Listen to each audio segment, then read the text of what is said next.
Before the we have to start off with we're gonna look ahead to the Champions League final this summer, um, or this weekend. I'm saying this summer, this weekend. Big game coming up between Real Madrid and Borussia Dortmund, legacy-defining game. Now, how can Borussia Dortmund pull off the upset? Well, when we discuss that, I first want to look at the context of how they reached here. They've had a very up and down season when it comes to their form in the Bundesliga. It has not been good enough. Last year they went to the Champions League. Last year they went to the Champions League final. Last time they reached the Champions League final has been a very, very long time. It was 2012, and they've won one in their history, and they would like to, double that outcome. But when you look at this season, it's been very, very up and down season. In league form, it's just not been good enough. They finished 5th place. They're only qualifying for next year's Champions League on the new basis of the 5th place team getting in through the European performance slot. Yes, their success in the Champions League is one of the main reasons why. But again, 5th place is just not good enough for Borussia Dortmund standards. A huge drop off from last season, where they almost won the Bundesliga, where they took it all the way to the final day, and they sold it in the last game of the season, last couple of games of the season actually, but they had every opportunity to win that Bundesliga, and it went down to the wire. This one, it was they were gone very, very quickly from those chances, and they were just up a very inconsistent season. They had some good performances, especially when you look at the Champions League, but then they followed by bad losses to teams that were in the bottom half of the Bundesliga. Just bad performances throughout the season, and it's been very, very shaky for them. They did a great job in the summer bringing in players on loan from other clubs that weren't playing as much, that come in and make an immediate impact as starters. When you look at the likes of Jadon Sancho and Ian Maatsen, who's both been, very important in their roles in the second half of the season, since they have came in at that left back and right wing position. And they had very, very good semifinals against PSG that helped, Dortmund reach where they are today. And I definitely think they're going to make some sort of effort to keep them. But despite their league form, this season in the Champions League, they've been, we have to say, they have been absolutely brilliant in the Champions League this season.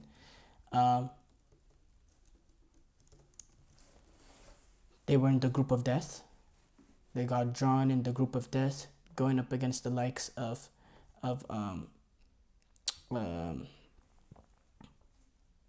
AC Milan, Newcastle, and PSG. That is the toughest group, and they ended up winning that group actually, only losing one game in the process, winning 3 games, drawing 2, and only losing 1 game, finishing with 11 points. They actually won that group, and that helped them get easier positioning in the knockout stages, to allow them to make this run that they were able to make. They started off against PSV. They took care of PSV when the return leg came back to Dortmund, getting a crucial 2-0 win. Then they took on an Atletico Madrid, who I thought would take advantage, would get the better of this Dortmund team whenever the quarterfinal draws came out, and we got to see the rest of the tournament, the shape of the tournament. I thought Atletico Madrid was the team in that side of the bracket that was going to get to the final, which, wow, that would have made a very interesting final.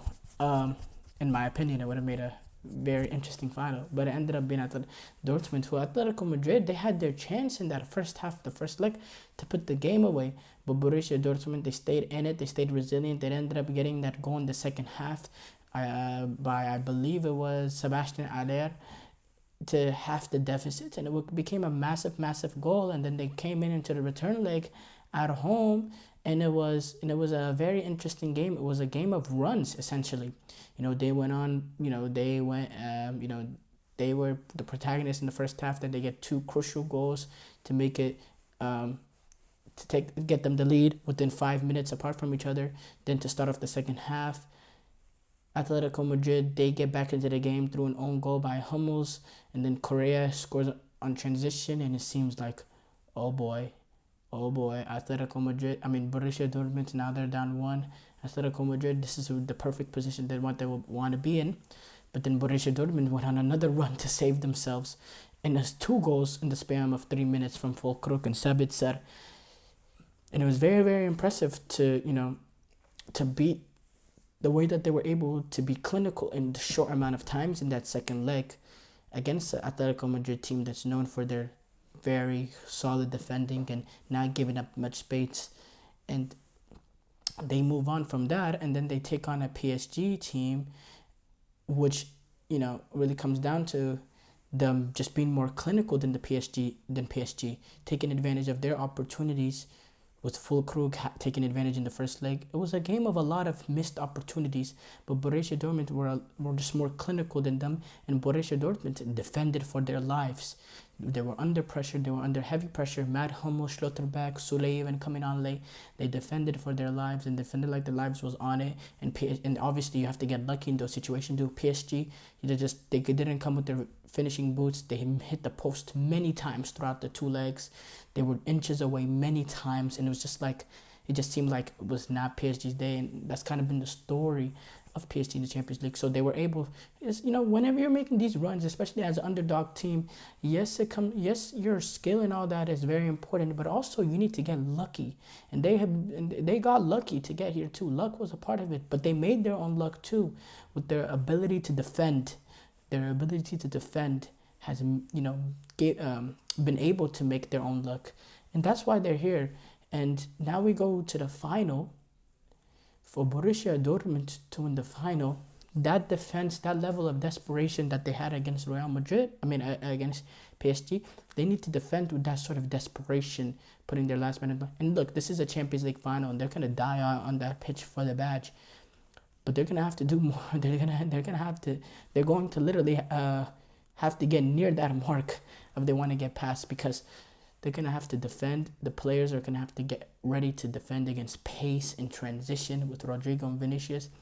And keep in mind, when Real Madrid played, how clinical Vinicius and Rodrigo are, they only need that one opportunity. If they can get in behind, especially Rodrigo, he only needs that one opportunity to get into the back of the net. You saw against Bayern, mistakes is what brought Real Madrid in. Lack of concentration, lack of focus in certain areas. When you talk about in the first leg was Kim Min-jae stepping up, allowing Vinicius to make that run in behind. The penalty Kim Min-jae conceded with Rodrigo turning his back to goal, essentially just a horrible mistake. In the second leg, Manuel Neuer dropping the ball into Joselu's arm. It's just like how clinical Real Madrid are and how precise they are. They will take advantage of any sort of little mistake you make. So the concentration, the defensive concentration has to be there from Borussia Dortmund. It will take one opportunity, and once Real Madrid get that opportunity and they get it back in the net, then it's just gonna make it that much harder for Borussia Dortmund. Because if Borussia Dortmund want any chance to win this, and even if they were able to get this, by the way, Real Madrid still shown their ability to come back late in crucial ties. So that's just, even if they were able to get this, I don't think it'll be enough. But of Borussia Dortmund want to win this game, they have to start off on the front foot. They have to be, they're the ones that are going to have to get the goal early and put the pressure on the Real Madrid players. And getting the goal early is probably not even going to be enough. They're going to have to keep putting pressure on them, because at the end of the day, Real Madrid, if they go up early, you're essentially like looking at it as if it's almost game over. Real Madrid are just going to play very, very sit tight, very compact, and I don't think Borussia Dortmund have the quality and they're clinical enough to take part that Real Madrid team when they play so compact.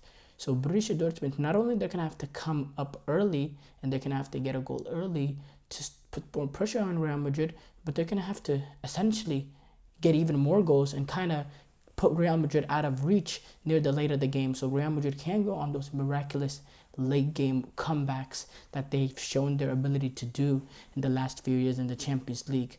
It's a very, very difficult task. I'm looking at it. I mean, I said this similar to United City when I was talking about United City, but the difference between United City and this is Real Madrid. It's just in their nature. They don't lose these games.